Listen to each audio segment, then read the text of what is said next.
Look what I got in my hand. Bruce Dickinson's The Mandrake Project. We're going to check it out, review it right after this. Welcome to Eric's React and Review. Music, comic books, movie trailers, toys, and more. Please hit subscribe. Woo-wee! Bruce Dickinson dropped a doozy on us. Here it is. I go a little crazy when it comes to new records sometimes, and I got the vinyl version of the Mandrake Project by Bruce Dickinson. I got the regular CD version, and I didn't know there was a deluxe version coming out, so because I ordered this first, and then all of a sudden I see, oh, there's a deluxe version that comes with the actual comic book. Well, it's actually what it is. It's a preview. I guess Bill Signswick, famous comic book artist. I'm a comic book nerd as well, so I'm glad that Bruce is marrying the two, comic books and music. I thought about this a long time ago. Me as a comic book artist, I always thought it'd be kind of cool to do a comic book and then a soundtrack to it.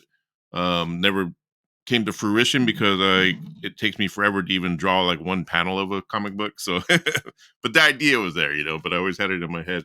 But Bruce Dickinson definitely beat me to it, and my cat is going crazy. Anyway, so yeah, and it's really cool because we'll delve into like what the story's about and stuff like that in a little bit. But I definitely want to go through the songs and give you my thoughts on the full album because, man, I'm on it came out Friday, right? Today's Sunday. It's been out for about 2 days or so, 2 or 3 days, 2.5 days, whatever the math is. See, I told you it's comic books. I'm a comic book guy. Anyway, yeah, so it came out on Friday, and I put it on. I was excited to finally get it and everything. And I already knew, the first single, the Afterglow of Ragnarok. I've heard that from a lot, and I still love that song. It was a great song. And then the next single was Rain on the Graves, which is a cool song. I want to get a little bit into that as far as the production of it. But yeah, so those two songs I already had embedded in my brain and really liked them and played them a lot on Apple streaming and all this stuff. But man, putting it on the full album and just, even though I heard those songs already, like it was still fresh to me. So I was able to, and it, a lot of people are saying that, you got to kind of digest the album. You got to kind of like give it a few listens that, don't expect it to be sounding like Iron Maiden and this and that. And the one thing I can say about Bruce Dickinson, and I've always said this about his solo stuff, even though there's some Iron Maiden sound to it, and even though his voice is very identifiable as the Iron Maiden singer, he has a good way of keeping it different sounding on his solo stuff. In other words, like you'll hear a solo song by Bruce Dickinson, and that's Bruce Dickinson, which is what you're supposed to do. If you're a solo artist, or if you're in a band and you decide to go solo, you definitely want to sound different than the band you left, or that you temporarily left, or whatever. You don't want to. Otherwise, what's the point of doing a solo project? So he has a good way of doing that, even though his voice is identified as Iron Maiden, but it doesn't sound like Iron Maiden. There's, like I said, there's little flavors in there. Of course, that's just a given. But yeah, so the whole album, it's been on replay since Friday is what I'm trying to get at. Last time this happened to me was back when Ghost released Impera. And Impera, like that was in 2022. And I played that album like every single day, probably 2 times a day at times for like almost 3 months, man. That's like the longest I've ever like was hooked on a record. So what we're looking at today, this is Bruce Dickinson as he's looking all majestic and very powerful. He looks like he could be like one of those guys that could like, like a life coach. Like, here's what you can do to better your life and eat healthy. And the guy's like 60 something years old. You got to be what, 63, 65. And he's still doing his shit, man. He's got one of the best voices in metal still. Oh yeah, we got Judas Priest coming out next week. So yes. So it's been a good freaking year so far, man. Mick Mars, Ace Frehley, Saxon, all really great albums, and then Bruce Dickinson, and then we got Judas Priest coming. It's like, fuck, man, it's only March. So this is the album that we're looking at today, talking about. And what I got was the deluxe version. That's actually the single that came out, and it came with a kind of a preview, I guess, of that song, the comic book version of that song. And then this is the deluxe version that I have that you saw me hold in my hands, and this is what the cover looks like. It's actually kind of cool because it was like, $30 or whatever. I was expecting it to be a little bit more expensive than that. But, for 20. I think I paid $27 on Amazon, free shipping. But it's a nice book. It's hardcover. Um, so basically, what it is, it's basically the story that comes with the single. If you bought the 45 single, which is actually a 33 and a half RPM 45, which is kind of weird. And then it comes with a preview of issue 1. Now, I always thought, even though I heard that there was going to be a comic book version of this album, I was assuming that it wasn't going to be released until like sometime later in the year, but it was going to be like a full graphic novel, like like a thick, like a book of the full story or whatever. I didn't know they were going to do issue after issue after issue. So luckily, I caught that, and I was able to get issue number 1 on Z2 Comics. So if you go to Z2 Comics, or you can go to your local comic book store, you might be able to find it there. I didn't find it at my local comic book store. I go to Things from Another Planet. No, yeah, Things from Another Planet. No, Things from Another World. To fall. Things from Another World here in Portland, Oregon. Great comic book store, even though I fucked up their name. But I always pre-order my books. I get Spawn, I get Spider-Man, Batman, Detective Comics, the Hulk, Incredible Hulk, Venom. So those are like my main reads I get every month. Gunslinger Spawn, which is like my favorite. So yeah, but I looked for this comic book there because Bruce says, yeah, look at your local comic book store and you'll find it. Well, not at mine. They're not hip to it, man. Let me show you a little bit here. Okay, we're gonna show you a little bit about the storyline here. Let me do a little share screen here. Then we'll get into the music and stuff like that. All right. Share screen. This is the Mandrake Project. It's kind of like you can see like a little bit of a page as to what it looks like. It's kind of a neat. This is on this website. The Mandrake Project is not just an album, but a dark adult story of power, abuse, and a struggle for identity, set against a backdrop of scientific and occult genius. Created by Bruce Dickinson, the comic series is scripted by Tony Lee. I've heard that name before. I don't know what other books I'm gonna have to look him up, see what other books he's worked on. And stunningly illustrated by Staz Johnson, who I've never heard of. I guess he works for Z2 Comics. And yeah, Z2 Comics actually releases a lot of cool stuff. Like, I got the D Snyder, the PMRC comic through them. They do all the like the Abigail, King Diamond. They do the Judas Priest Vengeance for Screaming for Vengeance comic book. Where you can get the book and then like a limited edition of a picture disc of the album and things like that. So I got quite a few graphic novels from them based on. It's just kind of cool that they do it based on certain bands' records. And I think they got I need to get that Peace of Mind one. It's out. It's like, but I want to pay the $300 as soon as I get the $300. I want to pay for the full thing because I want the figure that comes with it. It's like it's Eddie and in his insane asylum, all chained up in a box or whatever. So I don't want to get just the book. I want to be able to get the full thing. And that's why I haven't got that yet. But I'm probably gonna waiting around for it. I'm probably gonna have to end up paying collector's price for it, like $1,000. But I ain't gonna pay that much shit. I love Eddie, but not that much. Issues that will be collected. Yeah. So in other words, so it's gonna be 12 quarterly issues. So quarterly doesn't mean so one issue every 2 months, and then it's gonna be eventually collected into 3 graphic novels. So yeah, so you can either buy the issues as they come out, or you can kind of wait till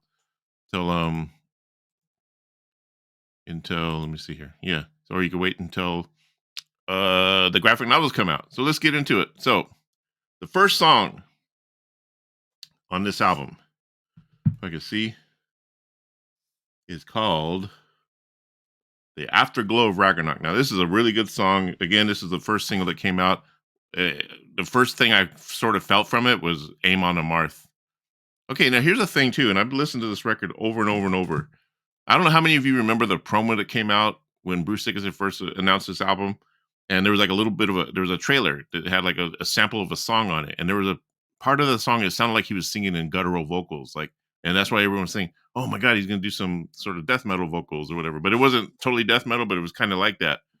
And if I remember, it was kind of a different sounding riff that I haven't heard on this album. So I don't know. I don't know if maybe that was something that they had early on the record and they decided to cut it. So that'd be interesting to know and be interesting if that is the case, that whether they'll release like a bonus track or something. But yeah, I could have sworn I remember hearing that. I'm gonna have to go back on YouTube and look, but I remember that being kind of a trippy hearing that. Like, wow, Bruce Dickinson sound like he's doing some death metal. So Afterglow of Ragnarok, sets the stage for the whole album. The concept and everything. But this guy, he's fucking doing some seances and stuff like that. If you watch the video, it's really cool. The videos are very much like a movie. But yeah, I got the vibe with the way the guitar sounded. It sounded like Amon Amarth. Um, really cool sounding. All right, so then we're gonna play little clips of each song too. I'm not gonna play a little clip of this one because you know about it. My only fear is that if I play a little clip, I'm hoping that it doesn't get blocked. So if it does, just pretend you're hearing it, you know, and I'm gonna talk about it or whatever. So if it looks weird on the video by the time I get this uploaded. Hmm. So let's do that. Let's go to track number 2 of the Mandrake Project. Oh, track number 2 is Many Doors to Hell. Many Doors to Hell. This song right here, watch, check this out. Okay.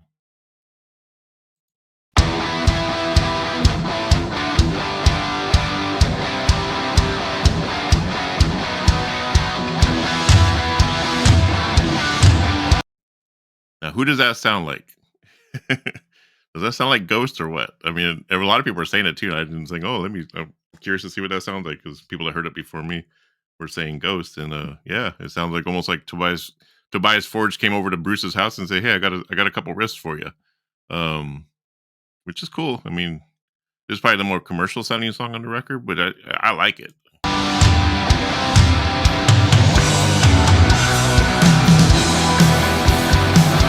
I love the mix. I love the guitars, the way they sound. They're very yeah, they're just really cool sounding. So Roy Z is the guitar player on the I guess on this album. I guess he does all of Bruce's albums. And what I wish, this is a plea to Iron Maiden, to Steve Harris. Get your freaking ass out of Kevin Shirley's or whatever his name is out of his ass. Get your head out of his ass and hit up Roy Z for the next Iron Maiden record. Dare I say it? Roy Z, this is a call to you if you're watching this video, which I know you are. I know you're a big fan of the metal block. I know you watch it all the time. You and Bruce Dickinson, you guys eat popcorn and watch my channel all the time. I know you're watching right now. I can see it. So please hear me when I say, Roy Z, please produce the next Iron Maiden record. But who knows? Our next Iron Maiden record is probably already in the can. It's probably already done, and they're going to release it probably next year because they got the tour coming up this year. I'm going to go see them in October. Hopefully, I should be able to. I'm keep delaying on buying my tickets. The more I delay, the more expensive they're getting, and the less seats there are. But I'm confident the seat I'll get will be decent enough to, you know. But like I said, tickets right now are about the cheapest. I think are going for $100 or $200, $1,000 after the service fees. So $200. Then by the time you check out, $1,000. Yeah. So Roy Z, man, he needs to produce this record. Afterlife, the sun begins its journey, taking us from day to night. So where was God when I need? Yeah, I like that, man. It's fucking great. It's fucking great, man. The next song on the album, you know, let me see. I keep putting it down. Is Rain on the Graves. There's a rain on the graves. I should have uploaded this. The weird thing about this song is it's a cool song. I like the video. It's very, you know, it's like a movie. It's like a little mini movie, and Bruce Dickinson's all the way he acts and stuff in it, like he's full on, you know, full theater. I mean, this guy's a total theater actor and everything like that. But the vocals is weird. But when the verse comes in, it sounds like it's so. It took me a little while to get used to. I actually like it now, but when I first heard it, I thought, wow, that's kind of weird sound because the vocals, it sound like they're right in front of you. Like, you know, you got the music going and everything, but then the verse comes in and the vocal sounds like it's just right there, like in your face. And then the music sort of steps back a little bit. I thought that's kind of an interesting choice in mixing. Obviously, it was done on purpose. Those guys know what they're doing. They're freaking obviously geniuses at what they do and stuff like that. But I just thought it was pretty trippy. The way that song sounds. But so, you know, and every song on here is like pretty long, you know, like I don't think there's any song shorter than 6 minutes. You know, the last song which we'll get to is 9 minutes long. So even as a solo artist, he's got to have long ass songs, right? The next song is called, so we went Rain on the Graves. Next song is, there's 10 songs on the album, is Resurrection Men. I like this song. I think this is like my favorite right now. I don't know. It's a toss up because I like Fingers in the Wound, which we'll get to, but I like Resurrection Men because it sounds like something of like a Quentin Tarantino movie or something. Watch, check this out.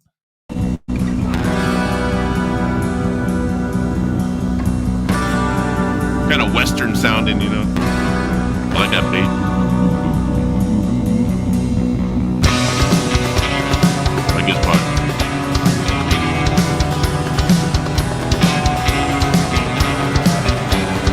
Yeah, beautiful.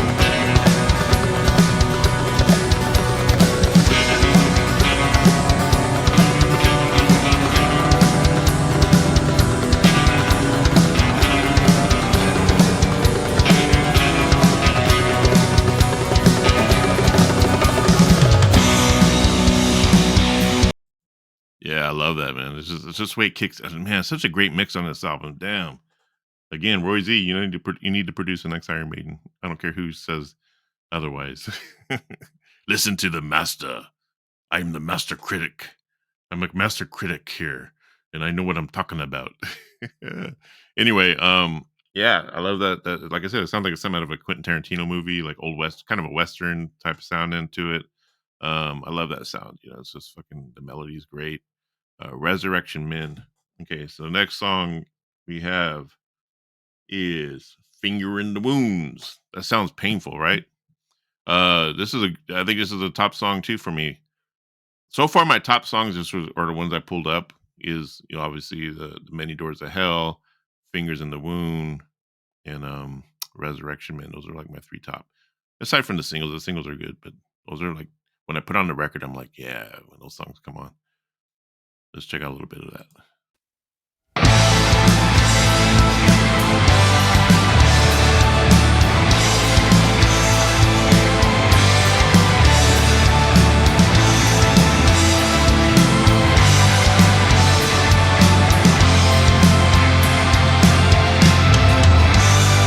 It just takes a hero. You stand in his shadow.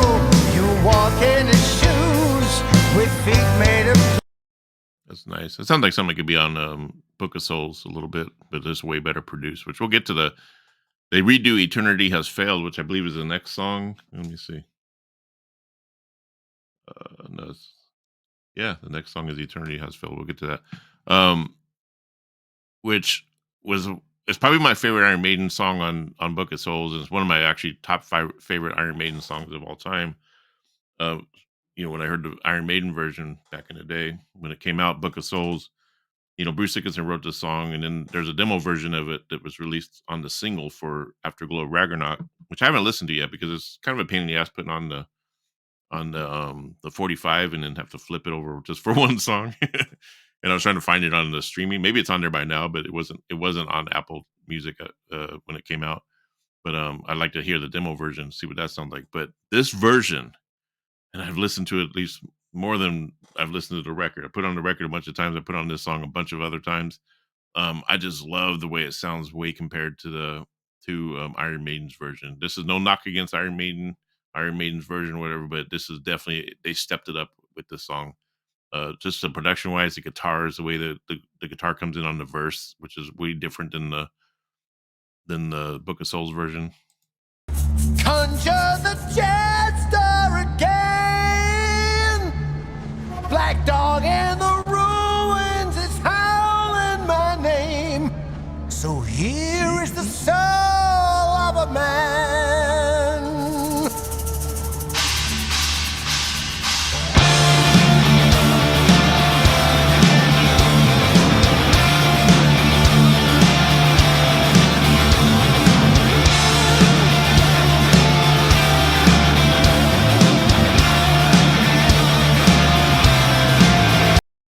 Nice. It's in D minor. It's a Bumblefoot plays on that album too, or on that song actually.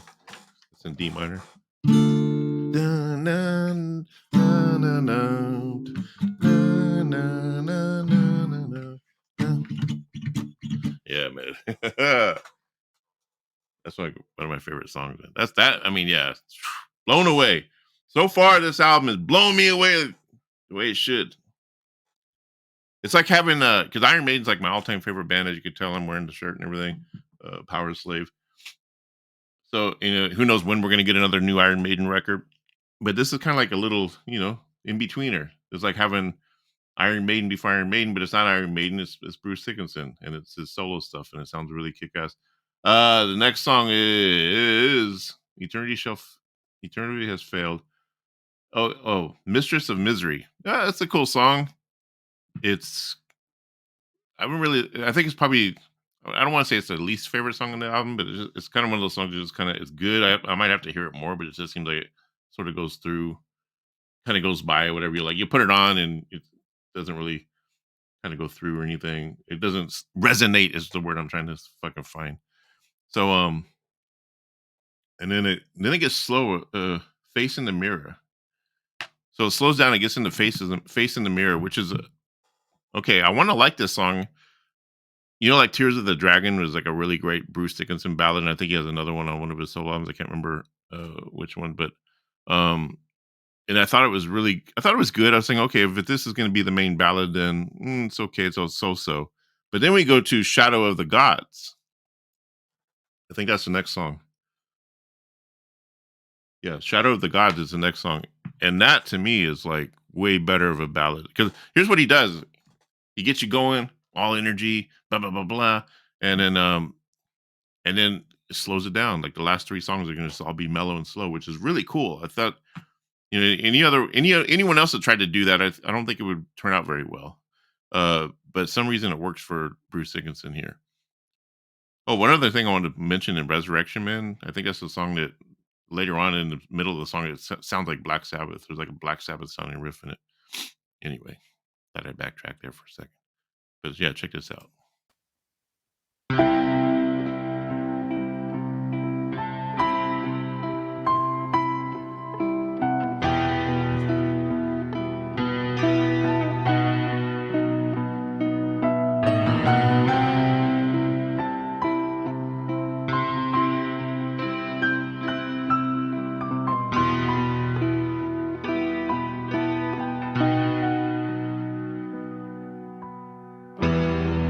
And so we lay under the moon. The stars have crossed. It's new earth. A weary soul, the road is long.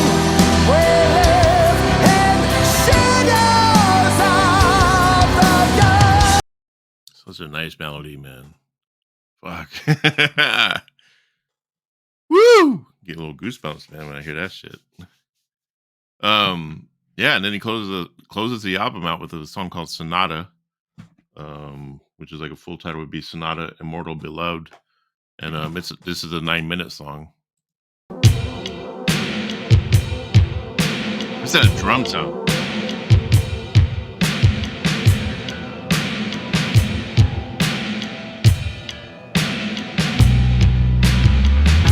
That bass. It sounds like something from The Cure.